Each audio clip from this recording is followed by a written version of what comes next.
So as I told you, we are in the last part of the chapter radioactivity, or you can say the last part of your ICC syllabus, physics syllabus, reduced syllabus. Under that, you have to, last time I taught you the uses of radioactivity, like medical use, agricultural use, industrial use. There are three types of uses of radioactivity. So today you have to learn a little bit more about radioactivity. Okay, then you have to know precautions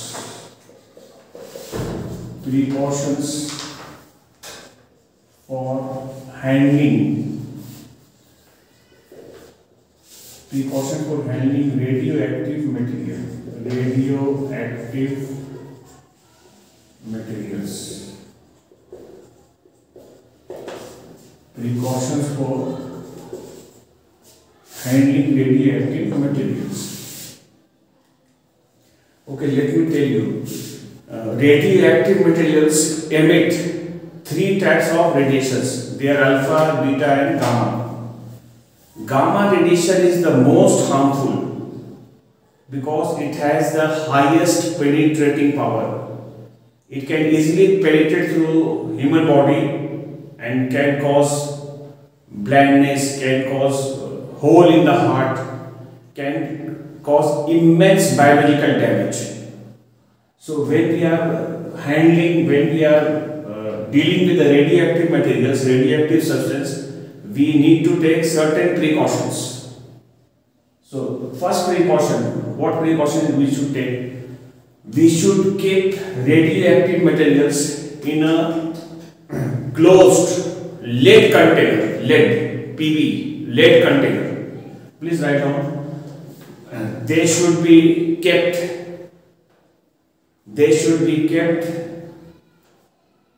in a closed thick lead container. Closed thick lead container.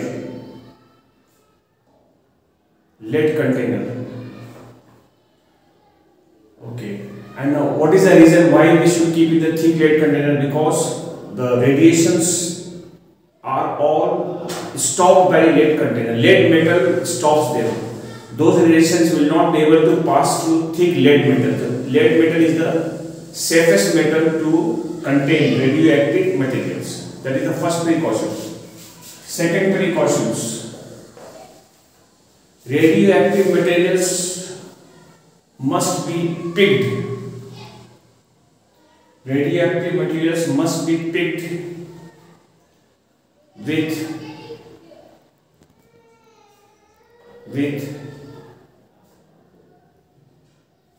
a long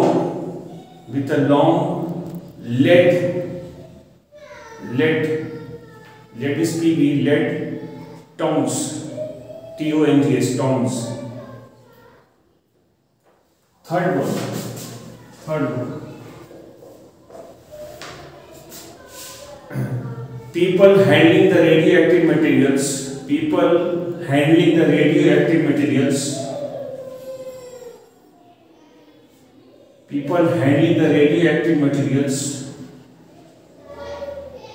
should wear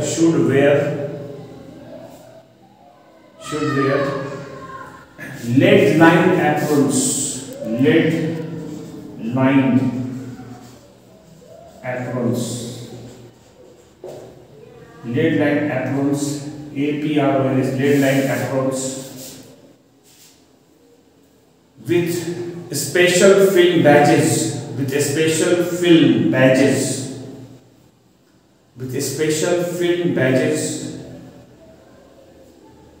over it.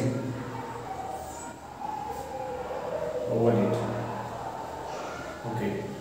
These are the three main precautions one should take while handling the radioactive materials. I hope you understood all the 3 points. We must pick the radioactive materials with a long lead tongs to pick up lead. We should use long lead tongs. And the person who is handling those materials must wear lead line aprons with a special film badges over it. What is the role of special film badges? Because the film badges will give you the idea how much exposure the person has received from those radioactive materials in a particular day while working over there. I'll tell you about one thing. You know, nuclear reactor. In the nuclear reactor, electricity is generated. In the nuclear reactor, we use the materials uranium. Uranium is the fuel used over there. Uranium, and uranium by nature is a radioactive material. So people working in the nuclear power station or nuclear power plant, they take this kind of precaution. They wear lead lined aprons with a special film badges over it, and every day those film badges are checked that how much radiation the person is exposed to in a particular day. If the person is exposed too much, I mean beyond the prescribed dosage, beyond the limit, then the person is given rest. Person will not be allowed to go nearby the radioactive materials or in the plant. They will be given rest for few days. So special film badges are used by the persons who are going close to the radioactive materials. So these are the three main precautions one should take while handling with the radioactive substance. Okay. Now we are going to do the next topic. I think you must have heard about the atom bomb. Atom bomb is also called nuclear bomb. Why nuclear bomb? Because over there the nuclear reaction takes place, that is called nuclear fission reaction takes place. So this particular nuclear fission reactions has been removed according to the reduced levels. I will not be doing too much on that. But over there uranium fuel is used, and uranium releases, the reaction releases radioisotopes of krypton and barium, and they are very dangerous. Radioactive materials are there, radioisotopes. So they will cause immense biological damage. Some damages will be short term, some will be very long term, some will be for many years. You know, in Hiroshima people, they got genetic disorder.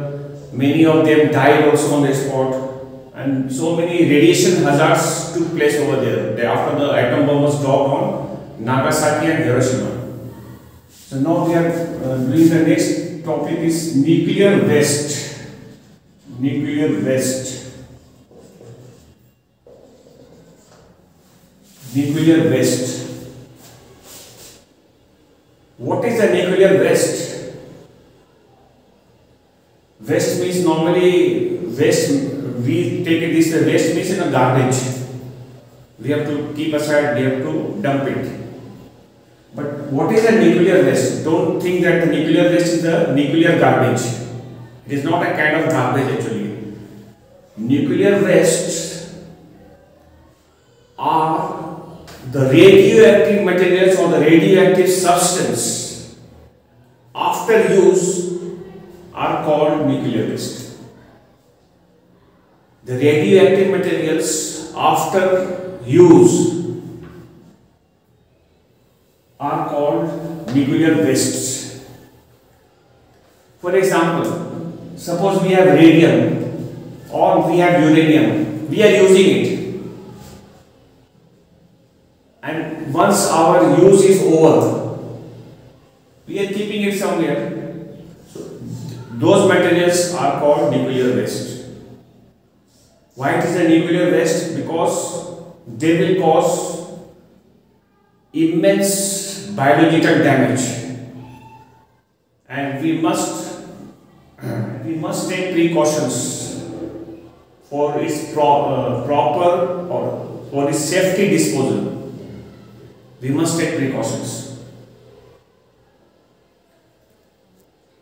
So, how are nuclear wastes safe?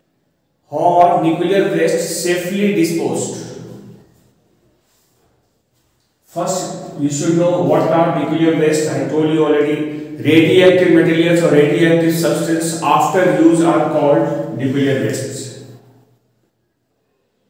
I'll tell you a true story about the nuclear waste. In the year 2012, this was very much highlighted even in the news and all. In Delhi, there is a market called Mayapoli market. In those Mayapoli market, there was scrap shop, scrappers. They bought garbages from Delhi University. And in the university we had chemistry lab, and in those chemistry lab there were some radioactive materials. And the scrappers, they bought them, those garbages, but those garbages were having nuclear waste also, there were radioactive materials also. Those active materials, radiations caused immense damage to the workers over there.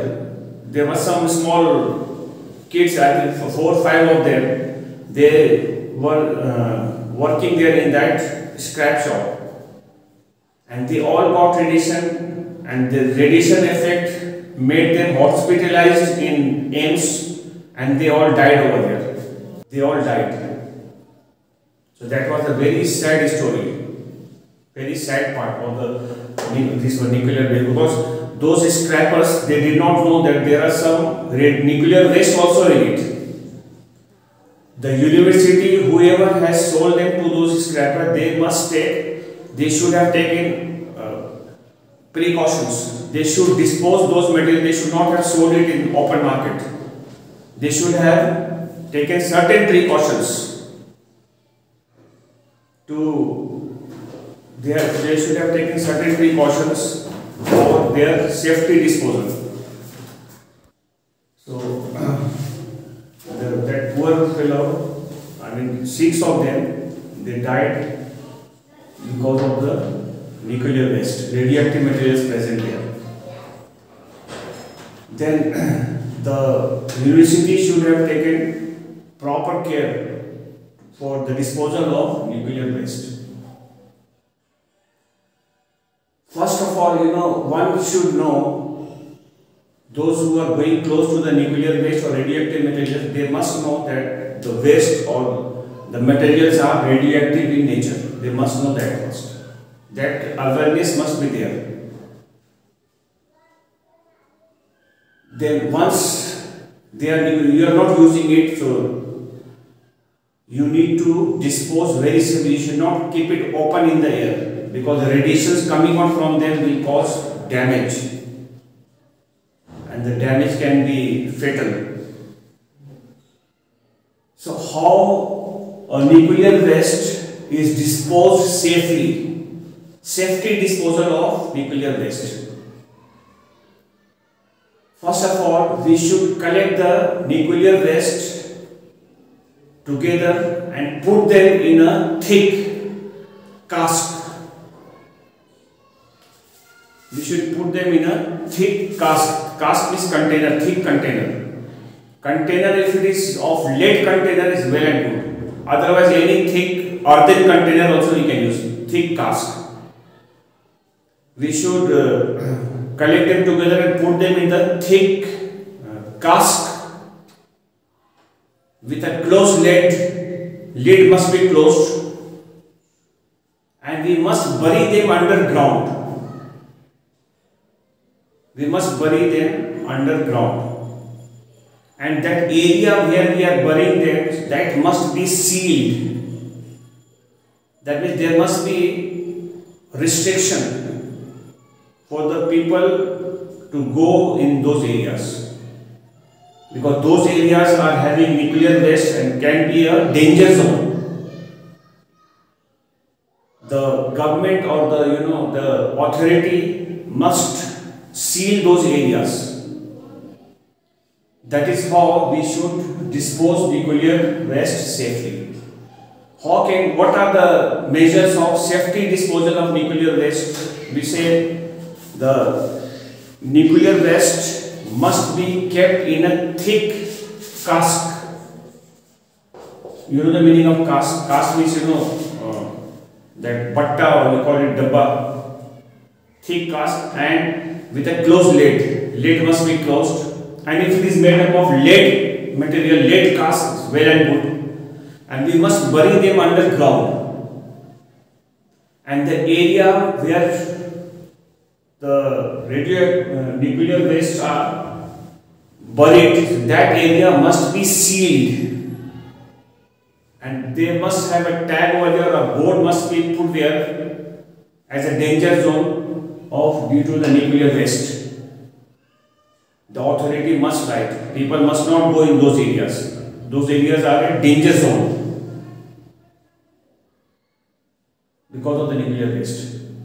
This question had come some year back. What is the nuclear waste and how can it be disposed safely? So I gave you the answer.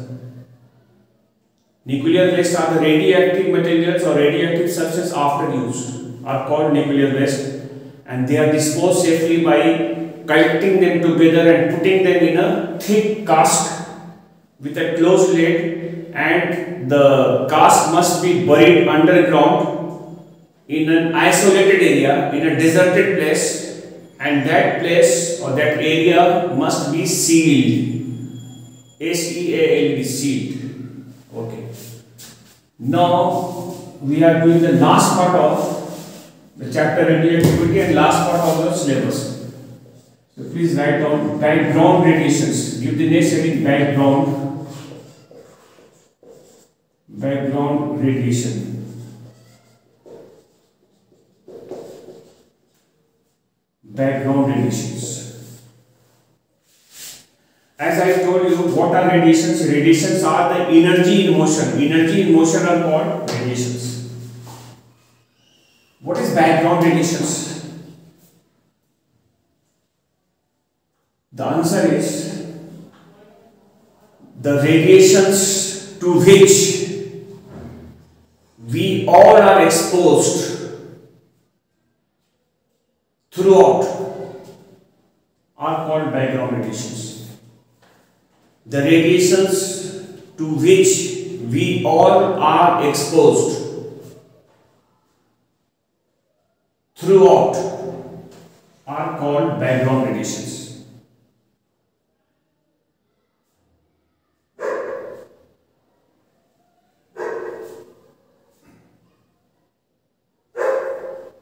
So I think you understood what are background radiations.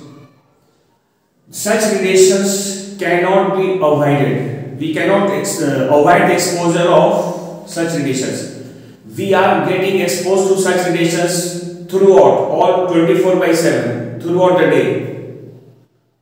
We cannot avoid because they are coming from the atmosphere. There are many sources of background radiations to which we are exposed either knowingly or unknowingly. We don't know, still we are getting exposed to.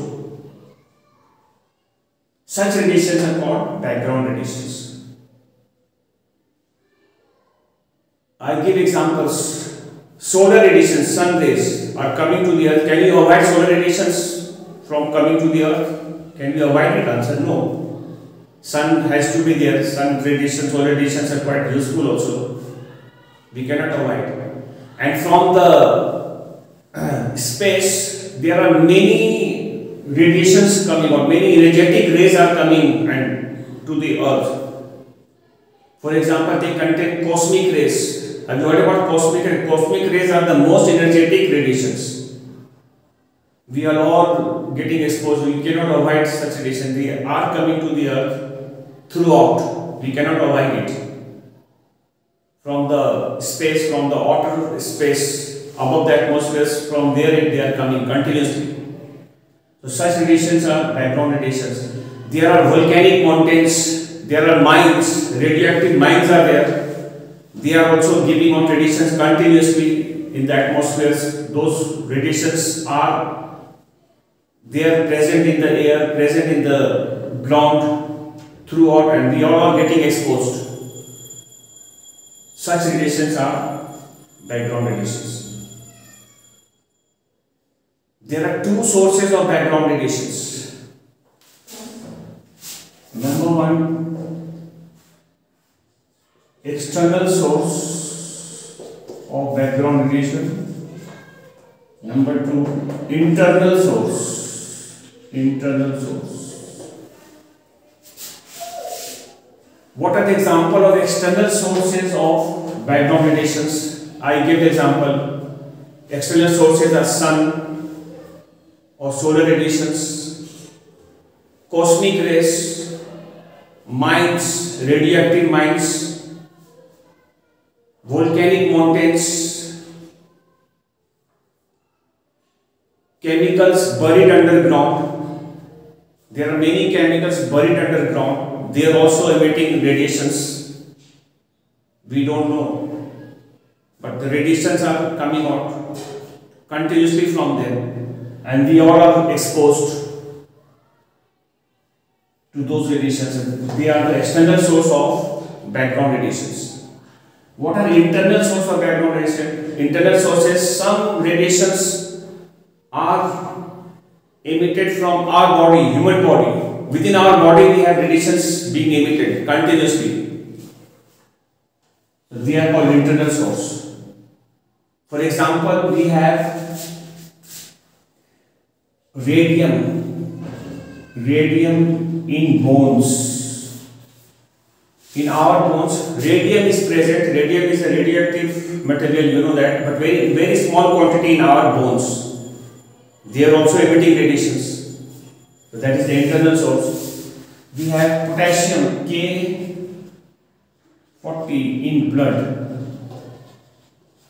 In our blood, we have potassium 40. It is a radioisotope of potassium. K40 in our blood is an example of internal source of background radiations. Two sources you can remember. Even calcium we have.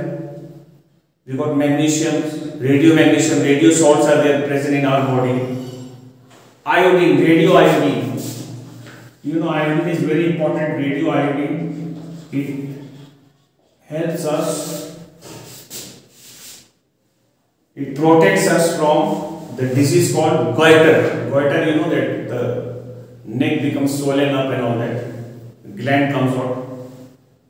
So radio iodine prevents thyroidism, thyroid problem, thyroid, or the goiter. It prevents a person from getting goiter. There is a disease called goiter in which the neck and all gland comes out, it swells up, and then the person may have difficulty in speaking also. That is prevented by radioiodines. So these are the sources of internal sources of background radiations. Although we all are exposed to background radiation throughout, as I told you, still we don't get harmful effect, or we don't fall sick because of these radiations. We rather don't bother, or we don't protect ourselves from these radiations, because their total dosage, the amount of these radiations are quite small to cause damage to us. That's why we don't bother much. We don't protect ourselves from background radiations. Let us be exposed to such radiations, because such radiations quantity or the amount of the doses is too small to cause danger on us. So that is the reason why we don't bother much about them. We don't need to dispose safely and all that, we don't have to do. And then that's also not possible. We cannot do that. How can you dispose solar radiations or even the cosmic rays? We cannot stop. So external source I told you in the form of cosmic rays, in the form of volcanic mountains, mines, and internal source I gave examples. Please remember them. At least one or two examples you must remember for each of them. And how are background radiations checked, tested? Background radiations are detected. Background radiations are detected detection detected by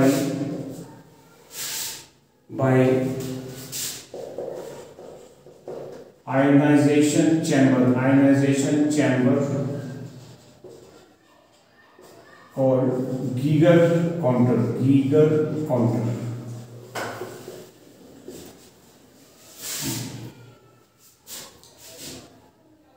To detect the background radiations, we use Geiger counter.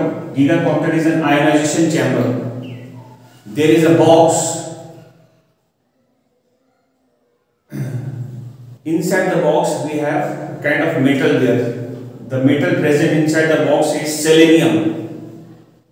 About that details you don't have to know. When this radiation, background radiations, will be received by this box, this chamber. This chamber will get ionized, these charges will be formed and they will give current. So ionization chambers gives current throughout, but the amount of current is very small. In some areas, in some places, we find that the amount of current is too high. That means the quantity of background radiation is quite high. But that area may not be safe for people to get inhabited there. It is not a safe place for the people to live. In that area, in those areas, government they put a restriction for the people not to stay there, where the background radiation's quantity is too high. And that is detected by this ionization chamber or Geiger counter. This is called Geiger counter. If question comes, how are background radiations detected? So we just simply write it is detected by ionization chamber called Geiger counter, or we just write it is detected by Geiger counter, or only ionization chamber. If you write, it will be okay. I hope you understood what are background radiations. Sources of background radiations are already mentioned, two kinds of sources, and how is it detected. So it is detected by ionization chamber called Geiger counter. Details they will not ask because detail you have to do in higher class. Only the name you have to remember, that Geiger counter or ionization chamber. It is a kind of box which contains a metal. When those metals receive background radiations, they emit electrons, and as a result current is formed, and current is detected by a galvanometer. So this chamber gives current throughout. But in some areas the amount of current becomes too high. So those areas are not safe for inhabitation. So with this topic, the chapter radioactivity and the ICC syllabus finishes. Thank you very much.